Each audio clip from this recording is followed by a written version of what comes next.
जय भारत, जय भारतीय संस्कृति। हमारे सत्संग प्रेमी, हमारे मित्र भी, क्योंकि हम कम आयु के कथावाचक हैं, इसीलिए हमारे बुजुर्ग जो सुनते हैं उन्हें भी मैं नमन करता हूं और इस कथा को सुने। इस कथा का शीर्षक है सतयुग में कलयुग की प्रवेश।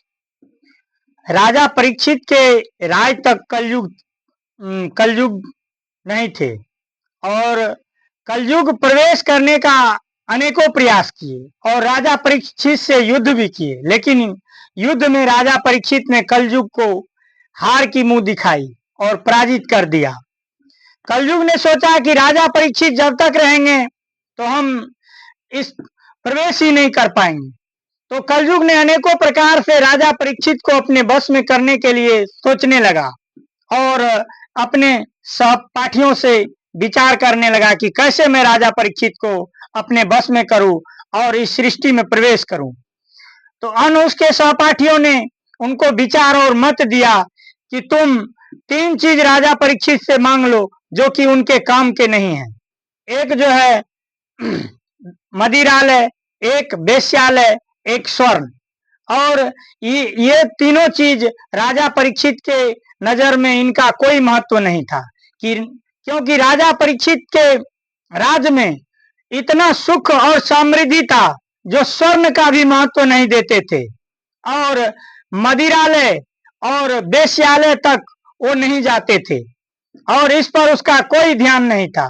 कलयुग ने ऐसा ही किया, राजा परीक्षित के शरण में आ गए, बोले कि हे महाराज, आप मुझे 3 चीज दे दीजिए जो कि आपके काम का नहीं है।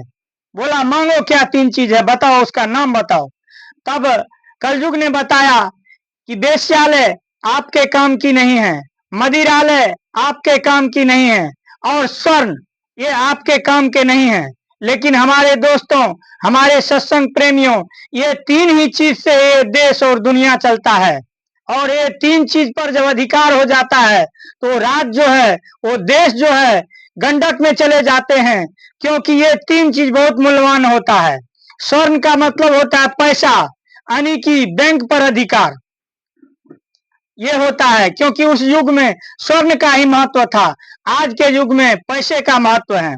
तो उन्होंने बोला ठीक है, ये तीनों सही में हमारे काम का नहीं है, जाओ तुम इसमें वास करो।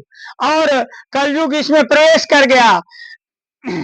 सारे पृथ्वी पर जितने भी मानव थे मदिरा में मस्त होने लगे और वेश्यालय को जाने लगे और पैसा के लिए चोर, लूट, घसोट और मारपीट, हाहाकार सी मच गई और कलयुग ने राजा परीक्षित को पराजित कर दिया और कलयुग जो है राजा परीक्षित को बेवश कर दिया।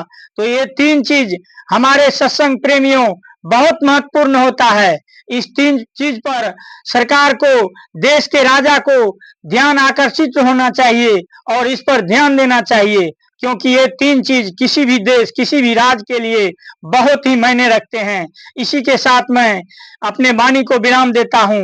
जितना मेरे पास शब्दकोश में जो भी था मैं आपके पास परोस दिया।